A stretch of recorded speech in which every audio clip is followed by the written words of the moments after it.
quinzaine de couturières s'affairent toute l'année pour fabriquer 70 000 oursons dans la dernière grande manufacture de peluche de France.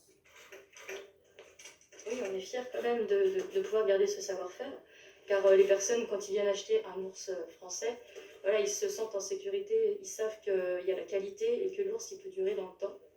Des matières premières produites en Asie, mais un assemblage 100% français. Un choix qui représente un surcoût de main-d'œuvre. La minute en Chine coûte à peu près 10 centimes et en France 50 centimes. Donc vous avez 1 heure de travail sur un produit, faites le calcul, sur un gros ours, vous avez pratiquement 40 euros de main-d'œuvre. Résultat, un prix de vente élevé, de 50 à 130 euros. Pour l'heure, l'usine n'est pas encore rentable, mais le groupe espère que le pari du Made in France sera gagnant dès l'an prochain. À Nantes, point de soudure, travail de précision. cet autre chef d'entreprise tente lui aussi de défier les géants asiatiques sur leur terrain de jeu préféré, l'électronique. Pour pouvoir produire cette boîte à histoire en France, il a fallu innover pour baisser les coûts de main-d'œuvre, un jouet sans vis. Vous en faites combien par heure, par exemple? Par heure, 100. Je pense que si on mettait des vis, j'en sortirais peut-être que la moitié. Plastique de Bourgogne, assemblage et emballage nantais, 80% du produit est français. Seul bémol, les cartes électroniques. Les composants électroniques, ça ne pousse pas dans les forêts du Jura et voilà, tant qu'on n'aura pas de fabrication locale de composants électroniques, on ne pourra pas aller plus loin dans le pourcentage de valeur faite en France. 79 euros pour ce jouet qui connaît la mélodie du succès. 25 000 de ces boîtes à histoire orneront les sapins des petits Français à Noël.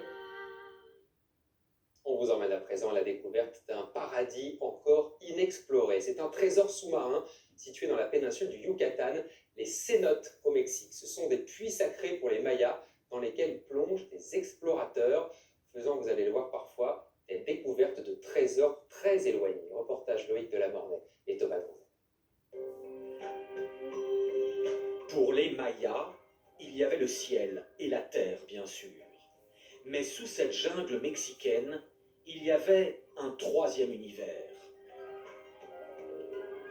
Et cet instructeur de plongée, français, va y conduire ses clients. C'est très très magique comme endroit. C'est extrêmement respecté par les Mayas, par le peuple maya. Le cénote, c'est l'accès à Xibalba. Xibalba, c'est l'inframonde, en fait. Ici, l'eau est cristalline, l'eau douce des rivières sous la terre.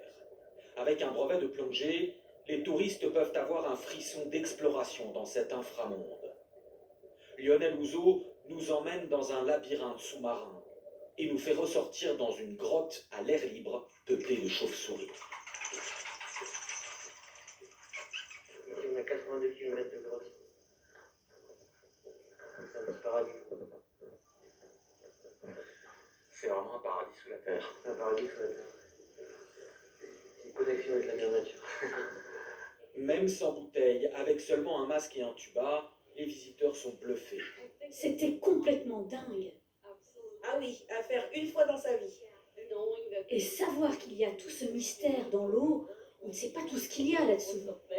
Les touristes n'ont accès qu'à quelques cénotes. Au total, ces dernières années, 1600 km de galeries et de grottes ont été découvertes. David Mayor, le français, et Alessandro Reato, l'italien, en sont les explorateurs. Dans ce cénote reculé, ce spéléologue a cartographié en bleu ce qu'il a exploré jusqu'ici, mais tout le blanc est inconnu. Lors d'une précédente plongée, j'ai trouvé un passage, mais je n'ai pas pu aller plus loin, je n'avais pas assez de réserve d'oxygène, et j'ai dû faire demi-tour. Mais il y a quelque chose à explorer derrière. Quoi? Je ne sais pas. L'italien a sommairement fait aménager l'entrée de la grotte. Mais pour les deux plongeurs spéléologues, c'est un saut dans le noir. Il y a le petit côté émotion en fait, qui est là. C'est vraiment aller dans l'inconnu et explorer, voir des choses que peut-être personne n'a vues. Waouh!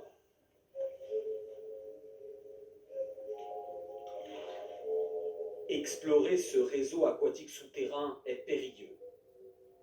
Les deux plongeurs sont très expérimentés et emportent chacun une double ration d'air. Si je perds une lampe, une palme, même un masque, c'est pas très grave.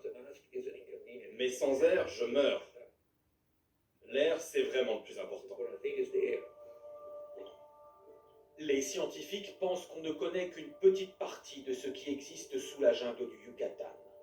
Tout comme le fond des océans, le monde souterrain est l'une des dernières grandes frontières inexplorées de notre planète.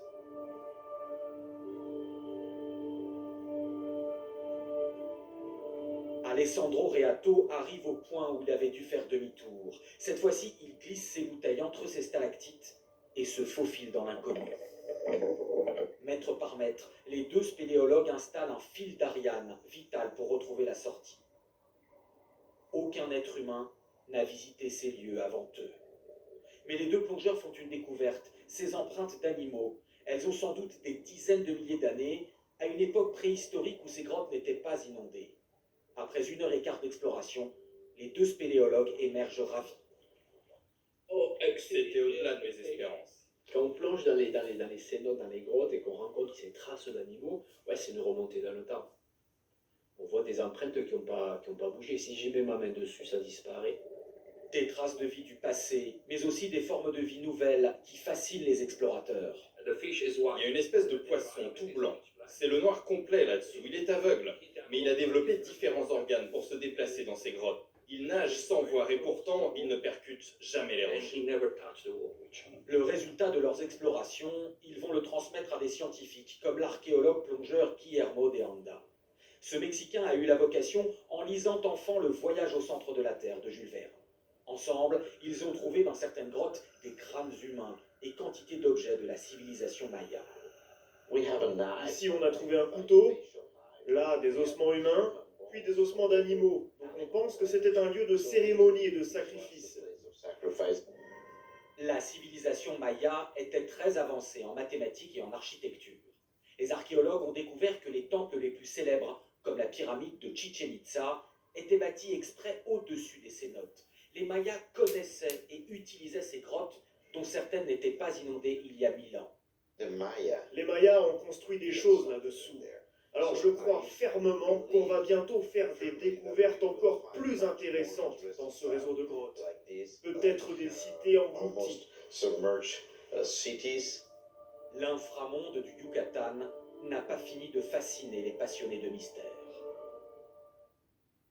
Pour finir, la disparition d'une chanteuse franco-israélienne très populaire, notamment des années 60 aux années 80, Rika Zaraï s'est éteinte à l'âge de 82 ans. De très nombreux succès comme Casa de Choc, Alors je chante, Ma poupée de France, et son plus grand tube venait d'un de ses voyages à Tahiti, sans chemise, sans pantalon, ça vous dit forcément quelque chose.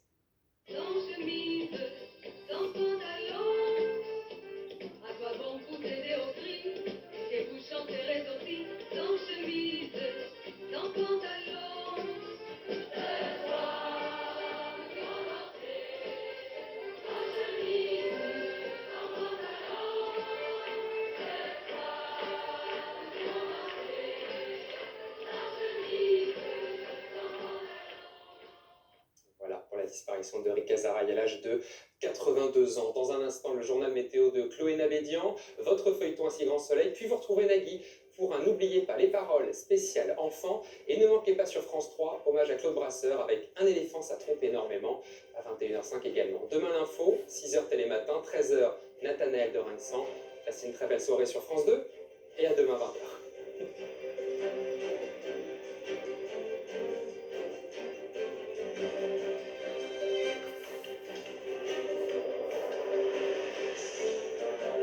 Retrouvez toute l'actualité en continu sur France.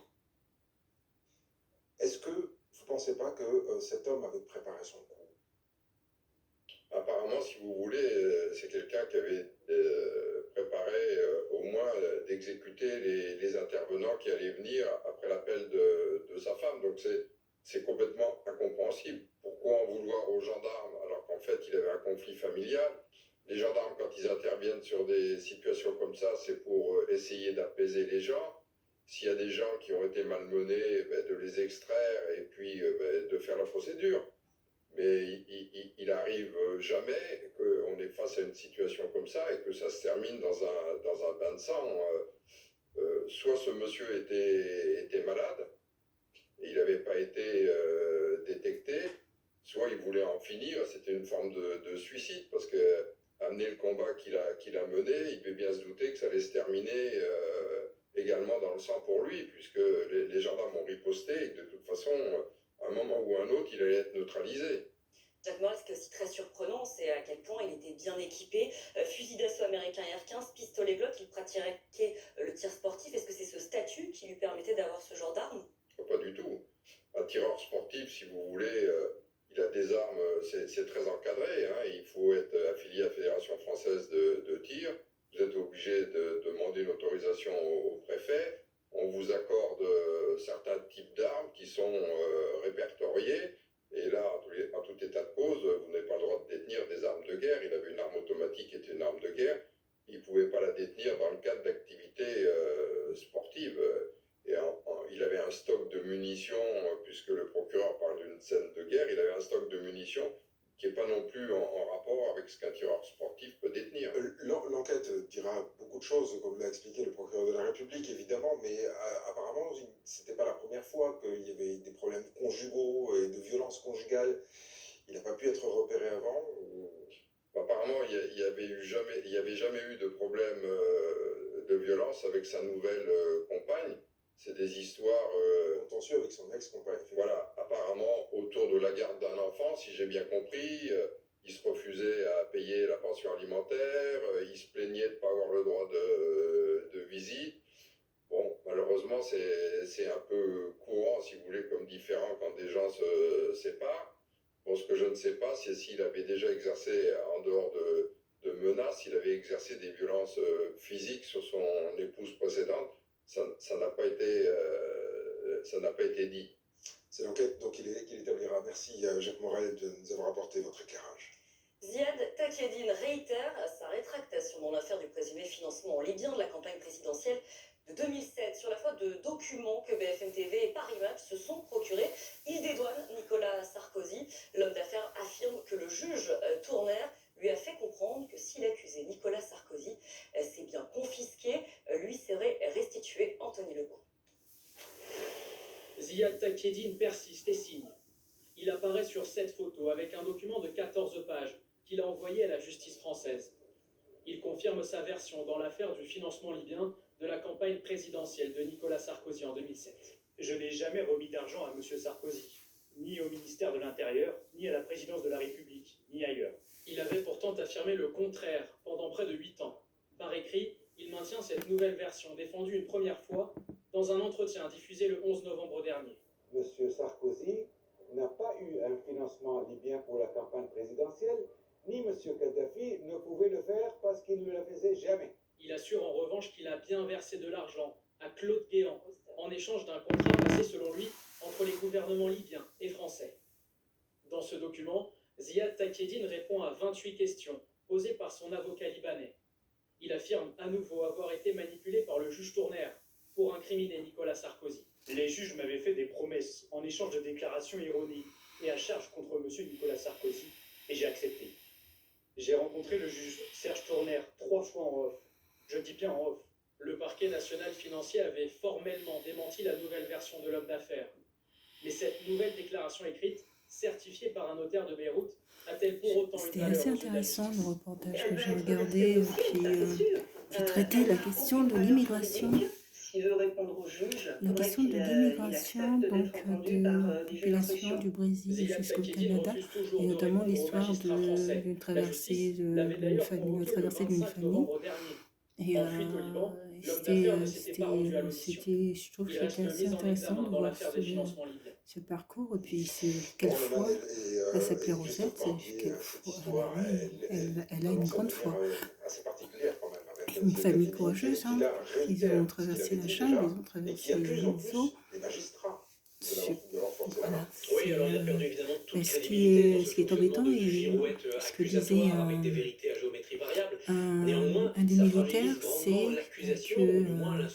c'est que la grande difficulté, c'est que le mieux, ce serait que les gens restent chez eux, on va dire. de la Libye pour se présumer financement de la campagne campagne de 2007, à savoir Nicolas Sarkozy, Claude Guéant, peut-être Brice Hortefeux. Utiliser tous les éléments nécessaires pour ne pas souhaiter aller à l'immigration à tout prix, c'est ça. J'ai réfléchi chez eux, c'est qu'ils puissent avoir tout ce qu'il faut pour ne pas avoir à se risquer leur vie dans des traversées pas possibles. Il y a déjà beaucoup d'éléments avec des versements d'argent attestés, donc ça sera plus simple techniquement. Pour Nicolas Sarkozy, c'est beaucoup plus compliqué. À moins que les enquêteurs aient dans leur manche des faits que l'on ne connaît pas encore, les documents qui ont été produits, les témoignages qui ont été produits depuis quelques années manquent tous de solidité et si j'ose dire, de crédibilité. Donc la justice a derrière elle l'affaire Bettencourt où Nicolas Sarkozy avait fini par être mis en examen laborieusement et tout ça s'était effondré au procès. L'affaire Azibert dont on a vu il y a quelques semaines que le procès ne s'était pas tenu tellement en faveur de l'accusation, même si rien n'est joué. Difficile pour la justice d'aller une troisième fois avec Nicolas Sarkozy traîné dans les tribunaux sans être sûr de son fait. Laurent Neumann, Tacchiadine, on a souvent eu l'impression dans cette affaire qu'il était manipulé. Et là, dans sa déposition, on a le sentiment que justement, un de ses objectifs, c'est de montrer Donc là, en que fait, non, je c'est lui qui a travaille pris le toutes haut les du décisions. corps, Oui, enfin, c'est le notamment les manipulateur épaules, manipulé en l'occurrence. et les bras. Moi, j'ai un petit souci avec les déclarations de Ziad Taccheddine, mais depuis le début de cette histoire, il a menti à de multiples reprises. À chaque fois qu'il prend la parole, c'est pour contredire la version qu'il avait donnée avant. Et franchement, si c'est le Il y en a seul beaucoup qui sont comme témoin moi, un fiable peu. et important dans cette affaire, Je veux faire du sport, mais du sport léger, pas du sport que tout le monde peut faire, réaliser. Et là, l'intérêt, c'est que généralement, quand on fait les pompes, normalement, mes jambes devraient être tendues. Pareil que les bras. Là, je n'utilise que le haut du corps, ce qui permet de ne pas être sous tension, d'avoir le corps sous tension et de travailler principalement que ce que je veux travailler dans les épaules, les bras, et voilà, tout en montrant le ventre. Et ça fonctionne. Alors les routiers bloqués à Douvres redoutent tout de même d'y passer le réveillon de Noël. On a vu tout à l'heure que c'est commencé à avoir des tests, mais rien n'est encore joué. Ils sont des centaines à attendre d'être dépistés pour pouvoir partir. Une course contre la montre s'est même engagée avec l'aide de l'armée britannique pour donc dépister les routiers et relancer aussi la chaîne d'approvisionnement britannique. Océane Michel. Le port de Calais peut de nouveau accueillir des bateaux provenant du Royaume-Uni. Pourtant, le trafic reste très perturbé. Les chauffeurs doivent effectuer un test PCR et obtenir un résultat négatif s'ils veulent rentrer en France. Selon mes informations, les tests ont commencé ce matin à 6h.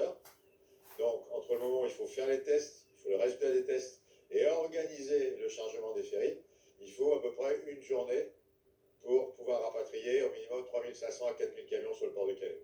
Ça va durer 24 heures et donc le problème c'est que tout le monde va vouloir passer rapidement. À quelques heures de Noël, les chauffeurs des 3000 camions français attendent avec impatience le résultat dans le port de Douvres. Le président du groupe Transport Carpentier dénonce la situation dans laquelle se trouvent les routiers bloqués en Angleterre. Les conducteurs n'ont même pas accès aux sanitaires. Les conducteurs ne peuvent même pas aller s'approvisionner dans une supérette locale. Ils ne peuvent pas sortir. Ils sont entre eux, certes. Est-ce que la propagation du virus avec 3000 personnes réunies sur un même site, elle ne peut pas se faire alors qu'ils seraient rentrés chez eux, tout le monde serait rentré chez soi et on n'aurait pas eu cette propagation. 7 bateaux effectuant chacun 5 rotations par jour enchaînent les allers-retours entre la France et le Royaume-Uni. L'objectif, rapatrier un maximum de personnes avant le réveillon de Noël. Alors il y a les routiers qui connaissent cette galère, mais toute la journée, on vous fait vivre sur BFM TV la galère des Français également bloqués à Londres. Ils sont autorisés à rentrer dès aujourd'hui. Une galère que nos reporters Anaïs Kroutz et Julie Roser ont aussi partagée. La condition pour que nous puissions rentrer en France, présenter un PCR négatif de moins de 72 heures. Mais ici à Londres, trouver un rendez-vous d'urgence est un vrai défi. Sur les sites des laboratoires, peu de créneaux de dernière minute. Et les prix sont élevés, il faut compter entre 100 et 250 € pour se faire tester. On a eu un peu de chance, on a réussi à trouver un créneau entre 2 rendez-vous dans une clinique française qui fait aussi des tests PCR. Allez, on y va. 250 € pour se faire tester, dis donc. Respirez bien, détendez-vous. Et 5 secondes. 5, 4, 3, 2, 1, c'est fini. Donc ça a pris environ une demi-heure. Finalement, c'était pas si terrible que ça. Maintenant, on nous promet des résultats en 24 heures. Mais il n'y a plus qu'à attendre. notre résultat en 24 heures avec Julie. Notre test PCR est négatif. Donc normalement, on peut passer les contrôles et embarquer à bord du train. On va voir comment ça se passe au niveau de ces contrôles-là. Pour l'instant, j'ai pas l'impression qu'il y ait beaucoup de monde. En gare de Saint-Pancras, des centaines de Français patientent. La police aux frontières et les agents d'Eurostar vérifient que chaque résultat est bien négatif avant de passer au contrôle d'identité. On a mis à peu près 1 heure à passer les contrôles. Effectivement, on nous a demandé notre test PCR négatif.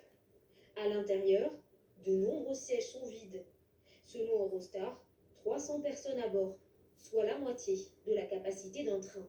Bon, avec Julie, on vient tout juste d'arriver à Paris. Je vous avoue que pour nous, c'est un vrai soulagement de pouvoir rentrer et puis passer avec nos familles. Mais beaucoup de Français ont renoncé et pour eux, eh bien, ce sera Noël confiné à Londres. Voilà, bienvenue à Paris. Le maire de Nancy, lui, demande au gouvernement de se prononcer très rapidement, en tout cas le plus rapidement possible, sur un reconfinement territorial juste après Noël, comme le maire de Reims. Il nous redoute en effet une explosion de l'épidémie pendant les fêtes. À Nancy, il faut dire que le taux d'incidence a plus que doublé en seulement 10 jours. Agissons avec discernement, agissons dans le dialogue avec les territoires et agissons avec anticipation. Là où aujourd'hui la situation est la plus critique, ça veut dire effectivement mettre les territoires concernés en situation de confinement, faire que les gens circulent le moins possible, laisser les magasins qui travaillent pour les produits de première nécessité ouverts, reprendre ce que nous avons déjà connu, mais sur des périodes peut-être plus ramassées, des territoires plus ramassés, pour prendre des mesures qui sont peut-être difficiles, peut-être impopulaires, mais mieux vaut les prendre tôt et vite que les prendre de façon généralisée plus tard. Alors, un confinement par territoire, par région, Christophe Barbier, c'est ce que demande le maire de Nancy. C'est une bonne idée? Oui, c'est une bonne idée. Les territoires concernés, donc on fait un maillage territorial, on ne traite pas tout le monde de la même manière, même si d'une semaine à l'autre ça peut bouger parce que ce virus est imprévisible, et puis on le décide le plus vite possible. Et tout est dans le mot possible, c'est-à-dire qu'après ce rendez-vous de Noël, on va voir comment dans les jours qui suivent, l'éventuelle flambée de contamination est mesurée, et en fonction de cela, eh bien on prend les mesures qu'il faut. On aura peut-être une bonne surprise, la fermeture des écoles, on l'a vu à la Toussaint, ça peut compenser le surcroît de circulation des gens et d'interaction sociale.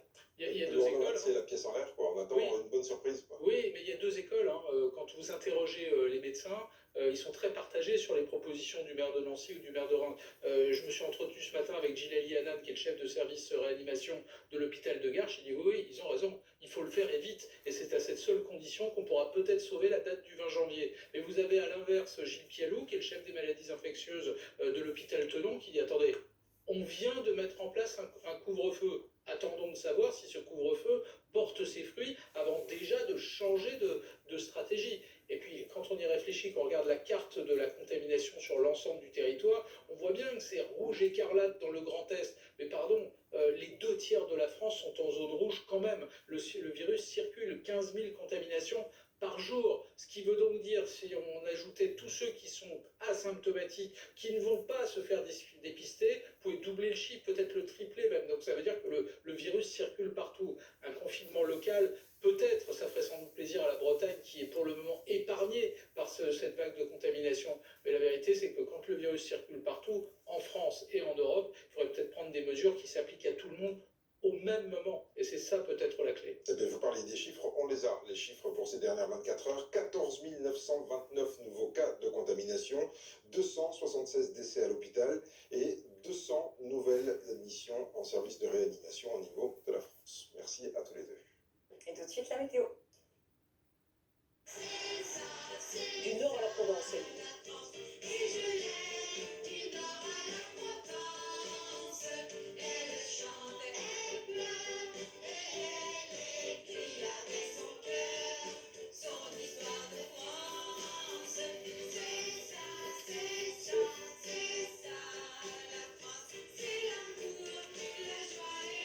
Je ne doute pas ce soir qu'en Ardèche, il nous écoute l'ami Jacques Vendroux à l'Aurac, en Vivarais. C'est parti. Isabelle et Geneviève qui font partie du fan club de notre émission que je salue. Jacques Vendroux qui me rappelle cette information essentielle. Je suis un peu comme Thierry Roland maintenant, qui dédiait, vous vous souvenez Thierry, pendant les matchs, il dit je profite de cette interruption du jeu pour dédier cette rencontre, etc. Eh bien, je fais la même chose et je salue l'ami Jacques Vendroux. Mais ça, c'est une chanson là encore, qui met de la couleur. C'est ça qui est étonnant. Elle me l'a raconté il n'y a pas très longtemps pour que je puisse la mettre dans le dictionnaire. C'est-à-dire qu'elle était dans un train, cette chanson, entre Bourg-Saint-Maurice et Valence. C'est Jean Renard qui a eu l'idée parce qu'il est tombé sur un type qui ne voulait rien payer en France. Il profitait du système, le chômage, les aides au logement, déjà à l'époque en 73. Et finalement, il en a fait une chanson, il a dit mais c'est ça la France finalement. Et c'est devenu un succès pour Rick Hazaraï incroyablement. Eh bien, merci Fabien Lecoeur. Mon Noël à moi, c'est maintenant, c'est le dernier Noël à moi parce qu'on n'est pas là demain soir, figurez-vous, le 24 décembre. Et on aura entendu la voix d'Eddie Mitchell depuis le 1er décembre, tous les soirs. Alors, pour moi, c'est d'abord.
Bon, je vais peut-être regarder un film à côté. Pas peut-être, je vais trouver un film à regarder. Je vais aussi